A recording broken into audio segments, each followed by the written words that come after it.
Ѓорги, ти благодарам денеска што си тука. Многу ми е мило, особено во овој краток разговор што го имавме пред почетокот на официјалниот дел. Сваќам дека си човек полн со енергија, дека со навистина голема жара ја работиш работата што ја работиш. За почеток би сакал да ми раскажеш што е тоа што те мотивира во текот на годините да растеш, да се развиваш како лидер, како менаџер, како индивидуа, и што е тоа што ти помага на твоите колеги да им ја пренесуваш таа убава енергија? Па, ако немам енергија, ако немам жар кон работата, ако не ја доживувам како поттик, нозите ќе бидат тешки. Мене се уште не ми се. Така да се уште му се радувам на секој работен ден. За мене не е Garfield Monday. Јас си го сакам и понеделникот и сите денови што следат по тоа. А од каде да црпам енергијата? Постојаната потреба да создавам вредности, да проникнам во суштината на нештата и не знам, и влезот во битолска некако дојде, веројатно, некој ме препознал дека сум човек кој што додава вредност во дејности, кај што се многу врзани со тие деликатни односи со примарни производители. Па ми дојде понудата и тоа беше во почеток желбата да се прифати нов предизвик, да проникнем во суштината на таа млечна индустрија, а после кога влегов во тој круг, едноставно бе фасциниран од сложеноста, од комплексноста на млечната индустрија, од предизвиците што ги носи, од мноштвото на фактори кои што влијаат таму, кои што ја прават извонредно фасцинантна, сложена, каде што едноставно секој ден е нов предизвик, нов момент. Има многу стандарди кои што треба да се исполнат, да направите навистина квалитетен производ, кој што е секојдневно потребен, од најмладата популација па до највозрастната. И тоа без оглед колку да се чини мало, тоа е, нели, некојаш го доживуваме млекото и млечните производи како нешто така, дадено, тоа ни следи, нели. Меѓутоа не е баш така. Знаете само колку сложеност има од нива кај што се произведува сточна храна, па преку фармата каде што се грижите за живи суштества, што мора да ги негувате како да се домашни миленичиња.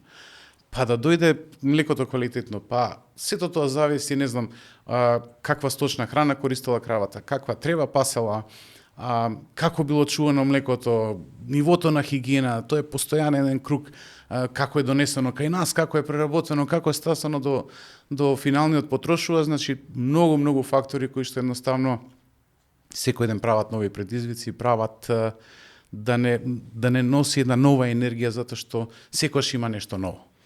И тоа сега вака од призма на ово што го слушам, да се менаџира на таква организација, значи ова е само еден аспект од целото тоа менаџирање. Каде се следење на ISO стандарди, каде е следење на ладен ланец, каде е грижење за брендот и за брендингот, за маркетингот на самата компанија, каде е мотивирање на луѓето, правење нова организацијска структура, следење финанси. Мислам, што е тоа што треба еден менаџер реално да поседува како квалитети и технички и нетехнички, за да може да ја движи напред таа организација, никогаш да не застои, пошто еве кај вас исто така и многу битно, вие сте лидери во вашата индустрија, што се треба низ призма и низ иновирање да останеш лидер бидејќи конкуренцијата секако неуморно работи.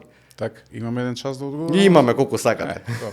Ќе се обидам да бидам краток и јасен. Навистина, значи, многу работи треба да се стават во таа една склопка, во тој еден ланец на снабдување. Ово што кажавте, да, сето тоа се фактори кои што влегуваат во производот кој што го произведуваме, во дејноста во која што работиме. И тука треба многу енергија, треба многу посветеност, на секојдневна основа. Секој ден треба да црпите некој нов мотив, да тоа што е најчиста македонска традиција во млекопроизводството, да постојано ја надоградувате. Јас, да кажем, дојдов во една средина каде што веќе беше изграден бренд. Битолско е многу силен бренд и можете да мислите која е одговорност да влезете во тој круг и да настојувате да придонесете тој бренд да стане уште посилен, да се одржи, тоа е традиција која што мора да се одржува, да се негува. Битолска млекара конечно почнала како традиционален производител на млеко, јогурт и кисело млеко на традиционален начин.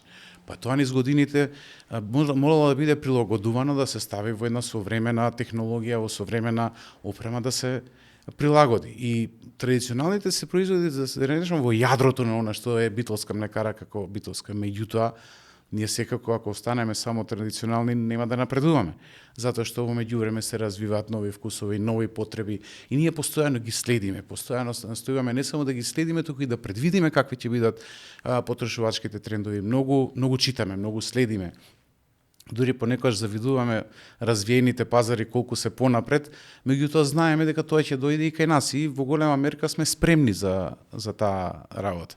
Навлегуваме во производи со додадена вредност, потрошувачите можат да видат и протеински производи, и грчки јогурти, и оброци со функционални јогурти кои што се спремени сега да не веќе сигурно секој потрошувач на Битолска ги има повеќе од 1.000.000 секој ден. Знаех што имаме во понудата, што ќе следи допрва, ете полека ќе откриваме. Малку оваа ситуацијата со ковидот и со сите овие кризи енергетски, инфлаторни, малку не закочи во тоа да бидеме иноватори, а повеќе сега да кажем ги следиме трендовите, меѓутоа Битолска знаела во минатото и да изненади со некои, да биде дури и пред своето време, така да веруваме ќе се стабилизираат сега дај Боже економските ситуации во земјата и пошироко, во регионот, па и глобално, па ќе можеме пак да се посветиме и на некои предвидувања, да кажеме, на иновирање. Да, тоа е одличен, реално, одличен начин на размислување, бидејќи традиционалното тоа е тоа што ни дава, како да кажеме, корен од каде доаѓаме, иновацијата е тоа каде што сакаме да се видиме. И сега, оно што е многу битно е дека имате вие во вашата палета и производи кои што гледаат кон иднината, ги следат сите модерни трендови, меѓутоа имате и производи кои што се традиционални за ова поднебје, кои што реално гледаме ако размислиме малку и по терминологија по се, кисело млеко како тип на производ и павлака нема премногу во светски размери. Тоа е нешто што е релативно локално, регионално за нас интересно. Меѓутоа, од друга страна тоа што го кажавте, има момент каде што вие имате иновирано, ако добро се сеќавам, веќе 2014-15 со одредени производи. Па да, има еден производ Fit, Balance Fit, не Balance Fit, мислам само Fit. Да, тоа е малце пред моето време, па затоа знам малку да помешам. Кој што бил дури производ пред своето време. Тој бил млечен производ збогатен со млечни протеини. Во тој период, немало, да кажеме, побарувачка на пазарот, не било тренди, а сега сме веќе сведоци дека имаме протеин колку сакате околу нас, и понуда, и иновации, и развивање на производ, значи Битолска знаела своевремено и да изненади. Го спомнав балансот, така ми излета некако спонтано, затоа што тоа е една од иновациите кои што е, да кажеме, водечка за Бимил, кој што не е иновација што го следела трендот, туку создала тренд. Тоа е пример на иновација кој што создала нова потрошувачка навика, да се користат функционални производи кои што имаат доста позитивно влијание, значи на дигестијата. Баланс Плюс има една специјална формула пробиотска, која што јас не смеам да ја издадам, нели? Као Кока-кола пристап, така нели си ја чува тајната. Меѓутоа, по моје сознание, пак балансот е единствен производ кој што е клинички испитан и докажан дека има позитивно влијание на здравјето на луѓето. Млекото со збогатено со витамини, кој што и денеска е омилен производ кој што се дава на децата, на помладата генерација. Следен чекор ние да видиме како овие протеини кои што сега нели вообичаено се поврзуваат со млади луѓе, со спортување, со физички напор, па после се регенерира нели мускулната маса, да видиме дека имаат бенефити за повозрастната генерација, кој што нели низ времето мускулната маса полека почнува да се намалува. Тоа е еден природен феномен кој што настанува нели со возраста, па да видиме како тие протеински производи можат да бидат корисни за повозрастната популација. Тоа е нешто што останува како развој и иновација за на тамошниот период. И ова е многу интересно, бидејќи вие како компанија со вашиот пристап, особено во едуцирање на вашите крајни потрошувачи корисници, од секогаш сте имале некоја замисла дека едукацијата оди рамо до рамо со целиот развој на брендот. Ево што го спомнавте за Balance Plus е многу битно, бидејќи сам по себе се наметна како производ кој што ги води сите останати да следат таков тренд, помага со целата комуникација да им се увиди на луѓето дека треба да внимаваат на тоа како се хранат, да имаат балансирана исхрана и самото име алудира на тоа. Да. И едноставно помага навистина секоја иновација што спомнавте, помага и за бенефит на крајниот потрошач. Вие сте дефинитивно компанија која што навистина сака да постигне нешто плюс. Што се случува во ситуација кога се соочувавте со дел од овие предизвици кои што спомнавте? Кризата со ковид, енергетската, како лидер помагате во една организација да се има една агилност, да може да се земе се во предвид, имајќи предвид дека вие со клучни чинители како млекари соработувате со државата и така натаму, како се балансираат сите тие работи? Тоа е посебен предизвик, нели потрошувачите сакаат да имаат квалитетен, но поевтин производ, фармерите сакаат да имаат исто квалитетен, но поскапа суровина и сега ние сме во средината, меѓутоа тоа е тој еден, што ви кажав, деликатен процес кој што носи секојдневни предизвици, како да поставите равнотежа меѓу тие два света. Инаку нашата едукација не е насочена само кон крајните потрошувачи, не знам, може се сеќавате, имаше една кампања, ја повторуваме секоја година, штом затопли времето, ние ладниот ланец, кампањата за ладен ланец. Тоа е многу битно, да. Да, затоа што тоа е во млечна индустрија, особено во киселомлечните производи, клуч да го одржите квалитетот додека не дојде до моментот на консумација. Меѓутоа, нашата едукација почнува уште од фармерите. Ние не ги гледаме само како страна од која купуваме млеко, сурово млеко, ги гледаме како наши партнери. Затоа што без млечна база нема ни млечна индустрија, се разбереме. Да. Без млечна база, наместо да имаме домашно производство на млеко и наместо да штедиме девизи, ќе трошиме девизи. Ние можеби не сме во моментов извоз ориентирана гранка, ама да гледаме до тоа да не станеме увозно зависна. Тогаш нето ефектот на економијата ќе биде негативен.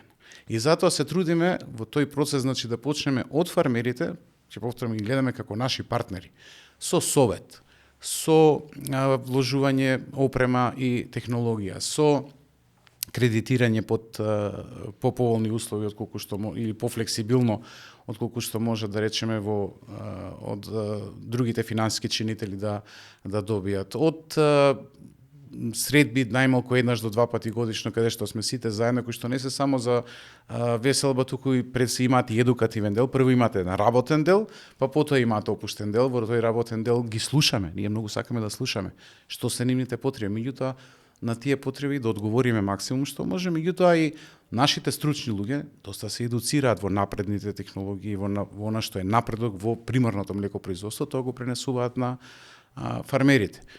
Да кажеме, бевме пионери заедно со проектите на USAID за роботизација.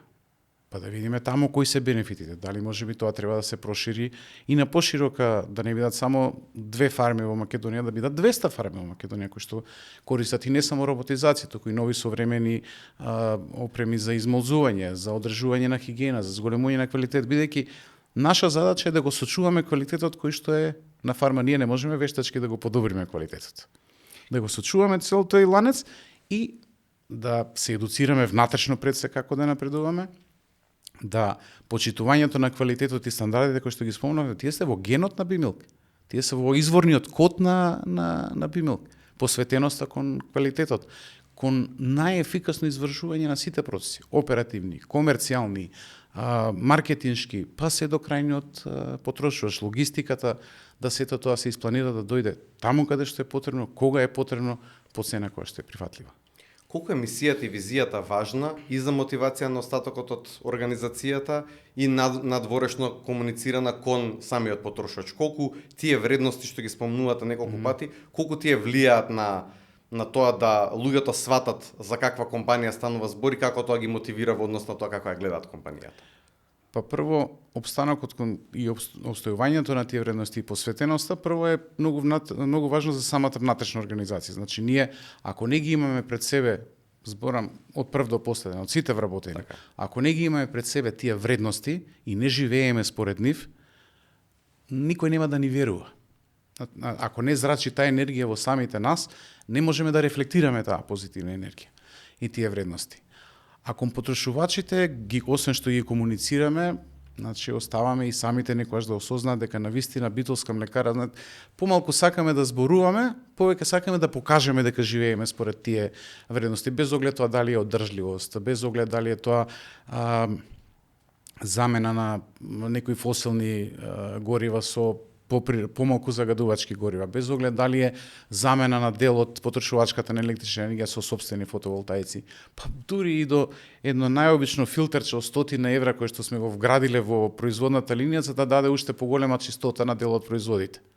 Че буквално се грижите за секој аспект. За секој аспект. Ако не се грижиме за секој аспект, ако не се радуваме на кога проверувачот или за стандардите ќе дојде и ќе ви каже барав, нема замерки. Ако не се радувате на тоа, потрошувачот ќе препознае дека не сте автентичен. А автентичноста е нешто што нас не можеби не издвојува од сите други. Зборувавме за партнерства. Колку е тешко да се градат партнерства и особено да се стимулира овој делов што го спомнавте со фармерите, бидејќи гледам дека некако како да е во паѓање целиот тој дел од оваа индустрија, дека на луѓето веќе не им е интересно толку да работат такви работи во земјоделие, во фармерство и така натаму. Што е тоа што можеме ние да го направиме, да ги поттикнеме, да се вратиме назад повторно на тие традиционални начини на работа, екосвесно, нели по стандарди, со љубов кон таа работа? Па да, мислам, ќе треба да излажам ако кажам дека млекопроизводството не ја дели судбината и на некои други гранки, каде што, да кажем, имаме пад на домашното производство, за жал, каде што младата популација некако не сака да се зафати со тие предизвици. Меѓутоа, како да кажам, ние настојуваме да оние кои што навистина го сватиле тоа како бизнис, да ги негуваме, да им овозможиме понатаму да се развиваат. Млекопроизводството во Македонија е се уште силно фрагментирано. Значи, најголем дел од производителите се мали семејни фарми со неколку грла добиток и тука не можете да очекувате чуда или не знам, некоја продуктивност или некоја примена на светски модерни фарм менеджмент принципи или технологии. Меѓутоа, гледаме тоа на што нас не радува е дека кај фармите кои што навистина се изградуваат како бизниси, има зголемување на продуктивноста, зголемување на производството. Ние, иако имаме пад на бројот на зборувам за битолска млекара во последните неколку години, иако имаме пад на бројот на фармери, ние немаме толку голем пад на производството на млеко. Што значи дека се зголемува продуктивноста и даваат резултати сите оние проекти што ги спроведуваше и државата, па и ние како млекарница, значи со увоз на високо педигрирани и квалитетни грла, со подобрување на фарм менеджментот, со подобрување на сточната храна која што се зема, со модернизација и механизација, со сите тие работи да се зголеми продуктивноста, да добиваме зголемен квалитет. Па ќе речам, апсолутно ние, дури мене некогаш ми забележува дека повеќе се борам за фармерите отколку што се борам за млекарниците. Меѓутоа пак ќе кажам, може и ќе се повторам неколку пати, без добра база нема ни надградба. Така да, што ние ќе преработуваме ако останеме без домашно производство? Значи, генерално има, ради тие иновации и таа оптимизација на работа, продуктивноста се зголемува. Се зголемува, само уште да најдеме начин како да ги мотивираме сите оние млади луѓе кои што сакаат да се вратат кон корените, да направат нешто што е навистина добро и за самава држава и да имаме поголема разновидност во работната сила, дека треба да се користат сите тие придобивки, бидејќи стварно имаме убаво поднебие, тука функционираат многу работи, не сме ние некоја држава што нема, да речеме, пасишта, што нема сончеви денови. Значи потенцијалот е голем. Што на пример вие би дале како совет кон некој таков млад човек кој што сака да се проба во оваа индустрија или во било која индустрија, што е од клучна карактеристика ако сака да проба да основа свој бизнис? Па да не се плаши од предизвиците. И да не гледаат само на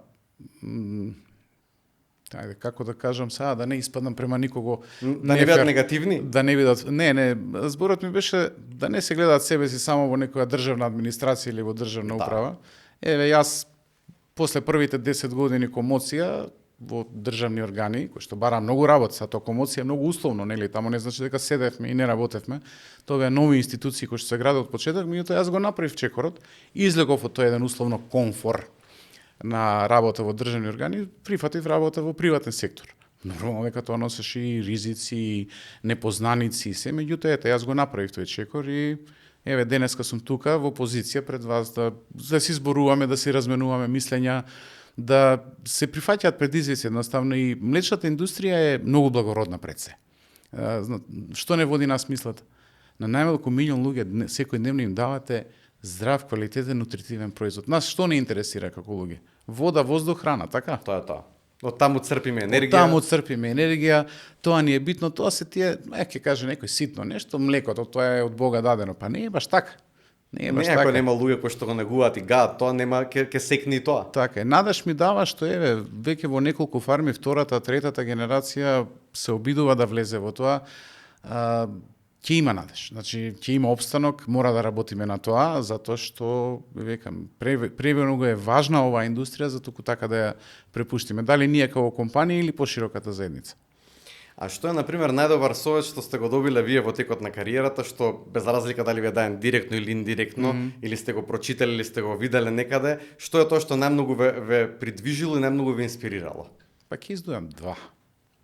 Еден на самиот, јас низ 30 години кариера нормално сум работел со разни луѓе, со разните, сум имал прилика да учам од врвни авторитети во бизнисот, тоа се луѓе кои што и се денес, значи, да кажам, неспорни авторитети во бизнисот, не само во Македонија, туку и пошироко, па и во меѓународни рамки. Па и сега работам со луѓе кои што, да кажам, водат огромни групации, тоа се мултимилионски бизниси, многу може да се научи да се гледа. Сум учел и од тимовите кои што сум работел, па сум имал некоја среќа низ целата своја кариера и како почетник, и во средното ниво, па и сега како менаџер да работам со прекрасни екипи. Значи мора да се обкружите со прекрасни луѓе, да си настапувате едни со други со интегритет, да си верувате и да се учите едни од други. На почетокот, уште на самиот пред 30 на години, имаше 20 консултанти во Агенцијата за санација на банка, американци беа. Ѓорги, прашувај. Постојано прашувај, постојано барај. Не се воздржувај од прашање, нема глупаво прашање. Истражувај, затоа што прашањето ќе те доведе до некој одговор, кој што ќе донесе ново прашање. И така низ прашање, низ одговори, низ интерација, низ една постојана желба да се најде нешто ново, да се проникне во суштината на нештата, се збогатува и умот и духот. Така да нека прво беше советот, значи го кажат да не се плашат од предизвиците, да не бараат секојаш комоција, затоа што некојаш излегувањето од комфорт зоната на долгорок носи одлични бенефиции. Второ, да прашуваат, не постои глупаво прашање.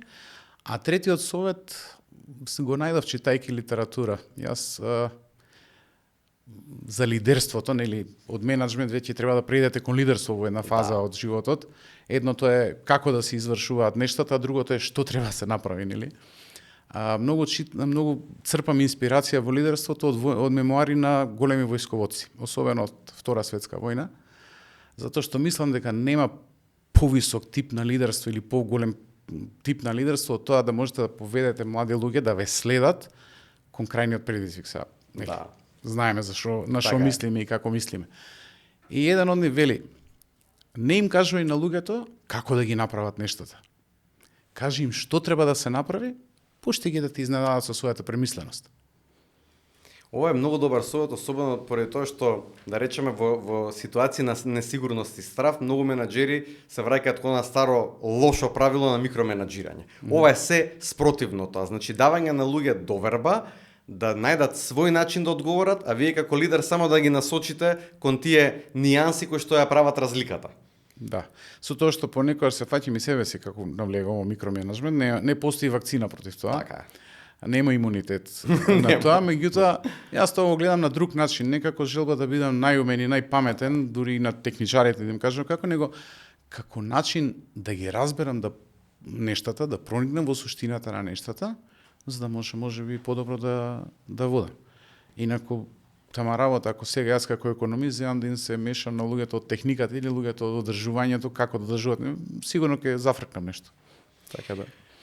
Доста интересна работа е како се осеќаат исто така лидерите. Ова е едно прашање што ретко кој го поставува, ретко кој го зборува, нели секогаш од лидерот се очекува да биде стабилен, цврст, решителен, да носи брзи одлуки, да биде пред своето време. Меѓутоа, колку е генерално тешко за еден лидер во однос на тоа како се позиционира сам себе си на врвот на таа пирамида. Дали е добро да се вмрежуваат лидерите за да можат и тие едни со други да се бидат еден вид на поддршка?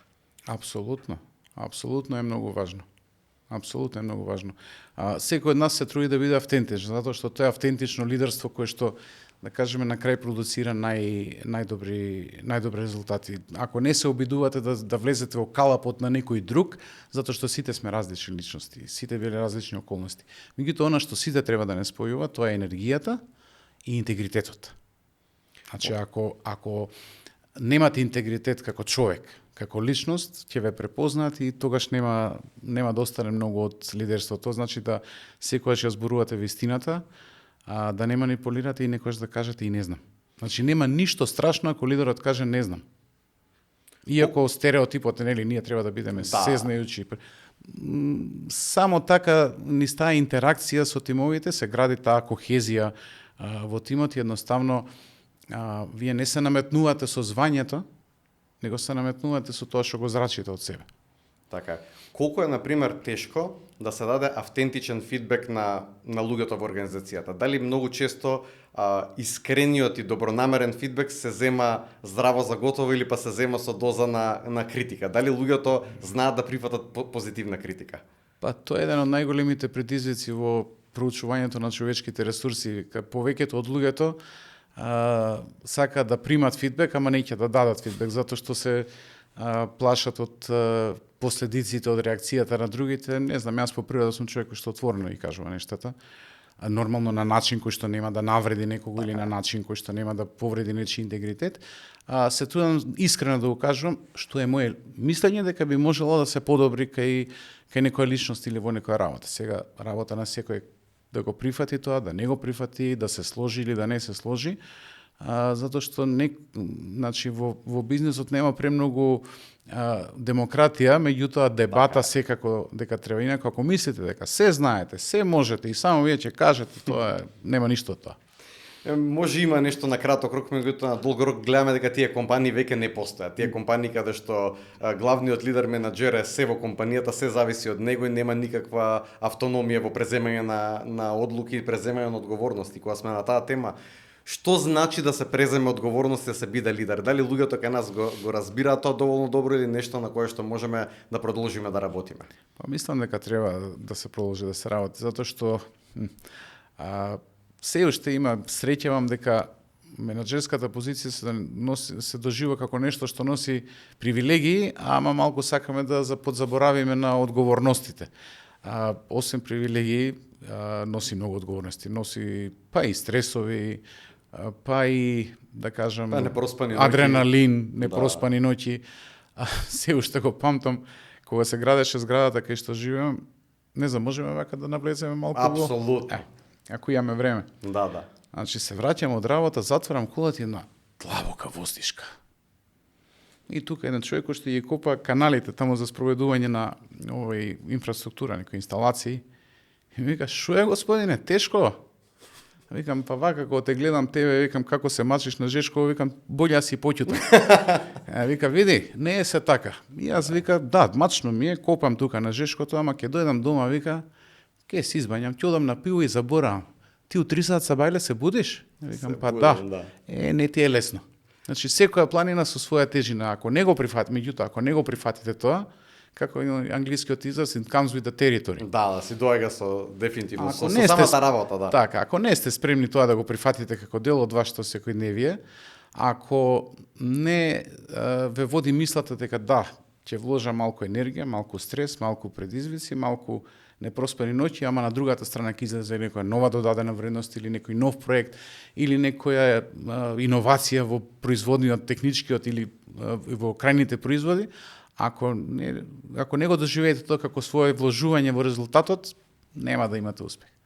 Но зборувавме тоа за, еве да кажеме, за армија како професионална институција која што можеби најодговорно функционира во тоа кој во даден момент е одговорен за било што. Дали, например, тој мајндсетот од армијата, од војската, недостасува малку и во бизнес, да се знае јасна хиерархија, кој каде е одговорен за што и колку, например, треба да се вложиме во една вештина која што се вика разрешување на конфликти. Дали тоа кај нас исто така имаме многу фурни леп за јадење, што би се рекло народски? Па, ќе зборувам за Битолска, за другите не знам. Веќе голем дел од тоа училиште го имаме поминато. Значи, се додека не премине во повредување на нечи личен интегритет, ние и дискутираме и многу често пати не се слагаме. Тоа е многу здраво. Здраво е за работата, за окружувањето и за напредокот. Пак е веќе употребам од еден филм, вика, неќам друштво, вика, на јесмени. Така е. Сакам конструктивна дебата, ама кога ќе се договориме нешто, така, излегуваме пред луѓето и тоа спроведуваме. Значи, ние во менеджментот, да кажеме, дури во Битолска сме имале дебати. Нормално. Меѓутоа, кога од просторијата во која што сме воделе таа дебата, ќе излеземе надвор, ние настапуваме со единствен став. Унифицирани. Пошто ако луѓето препознаат доза на несигурност, тогаш и самите стануваат несигурни и губат доверие. Така. Ете така, многу добро го формулиравте тоа. И тоа е веројатно нешто кон што секоја компанија треба да се стреми. Ние голем дел од тој пат го имаме изодено. Јас никогаш нема да речам дека сме 100% спремни или немаме веќе што да научиме. Тоа е по природа сум long life learner. Цел живот сакам да учам. Тоа ми го погоди последното прашање. Колку значи доживотно учење за еден мајндсет на еден лидер? Па ако каже немам што да научам, значи веќе покажал и се што има да покаже и не може веќе да додава нова вредност. И не е веќе инспириран. Да, оној што ќе каже све знам, нема веќе да научам, готово, тука завршува. Нема енергија веќе за да нема мотивација за да се бара нешто друго. Јас се обидувам постојано да наоѓам мотивација. Дури влегов и во едни формални процеси на мои години на постдипломски студии, кај што важам за чичко во групата, бидејќи сум највозрасен, таму е претежно млади луѓе. Меѓутоа се подмладувам, како да ви кажем, и јас со нив, а некои работи кои што можеби никогаш или не би ги дознал, или не би се натерал себе си да ги прочитам или да навлезам во нив. Меѓутоа, мислев дека многу знам, уствари ништо не знам. Како беше? Сега знам дека ништо не знам. Таа е епска, таа ќе остане за вечни времиња. Таа изрека. Сега знам дека ништо не знам и дека можам уште многу да научам. Мене тоа ме води. Постојано сакам да дознам нешто ново, без оглед дали е тоа ново во менеджмент или во лидерство. Се многу читам за автентично лидерство. Значи, да, има повеќе типа на лидерство. Едно е директивно, второто е демократско, третото е автентично. Значи, биди тоа што си. Не се обидувај да влезеш во нечiji калап, затоа што некој претходно или сега бил успешен. Секој може да биде успешен на свој начин. А на крајот од денот и секогаш можеме да научиме да бидеме нов тип на лидери, да се препородиме, да се спознаеме себе си подобро. Така е. Кој ја имаше скриптата напишано за лидерство во ковид? Да ја прашам. Никој. Немаше правила. Да. Ние нити знаевме од кај ќе не удри таа опасност. Мислевме прво дека нели далеко. Сега ако спознавме дека опасноста е тука некаде, не знаевме од каде ќе дојде, ама во обимот ќе ја препознавме. И ние, можеби, мислам, 10 дена пред прогласувањето на пандемична или воредна, како да ја наречам ситуација, ние веќе работевме во кризен мод. Веќе имавме интерни здравствени протоколи. Тоа никој не ја научи, немаше скрипта. Така. Едноставно сами низ тој интерен процес на како ќе се справиме со цела оваа ситуација. Ама тоа е и агилност на организацијата. Агилноста и резилиенс, како е било, отпорноста на надворешни влијанија. Направивме интерни здравствени протоколи кои што после дел од нив стана официјални протоколи државни за прехранбена индустрија. Пазете, таа одговорност да ги заштитите луѓето, да ги заштитите потрошувачите, да заштитите логистичарите, внатре луѓето во компанијата. Ние не сме дејност која што можеше да се дозволи работа од дома во целост. Така. Луѓето на машини кои што работат и во погонот нема носење дома. И можам да кажам дека од оваа гледна точка многу успешно се справивме со целата ситуација. Кој му еше нас, кој ни ја даде скриптата за лидерство во услови на енергетска криза и инфлација? Тоа можеби нашите родители, на мојата генерација, родителите последен пат памтат рестрикции, иако и јас ги памтам како дете, рестрикциите на струја и инфлација.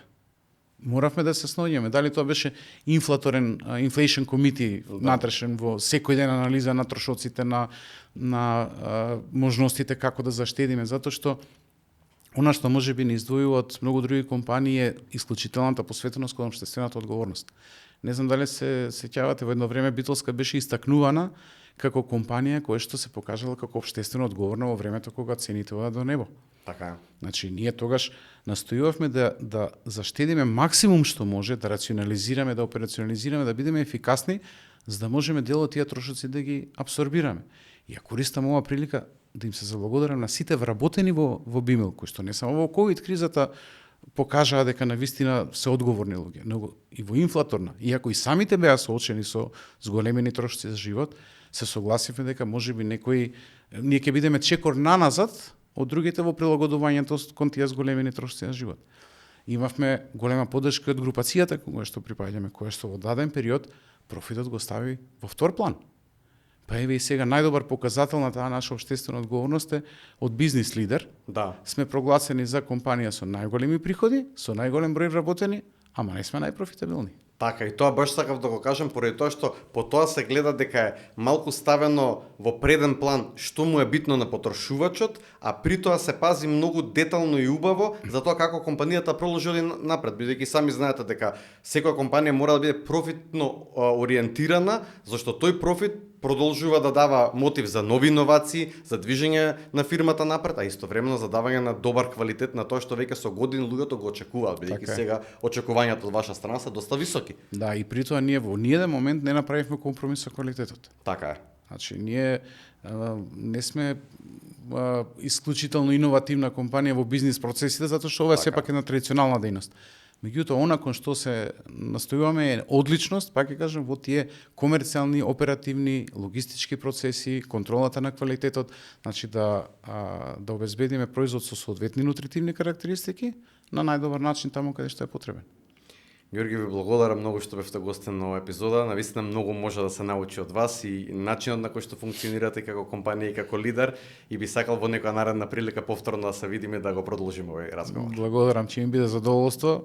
Се надевам не зборував малку ми пребрзо понекогаш знам да зборувам, меѓутоа Мислам дека не сте бранувал наистина супер тогаш. Ќе намалиме брзината за нашите гледачи за да може да пофатат што За се повода кажа. што кажеме, меѓутоа мислам дека тоа главните пораки ги пративме, значи и за лидерството и за одговорноста да работиш во компанија која што е лидер на пазарот и одговорноста тоа лидерство да се одржува и да се негува на секаков начин.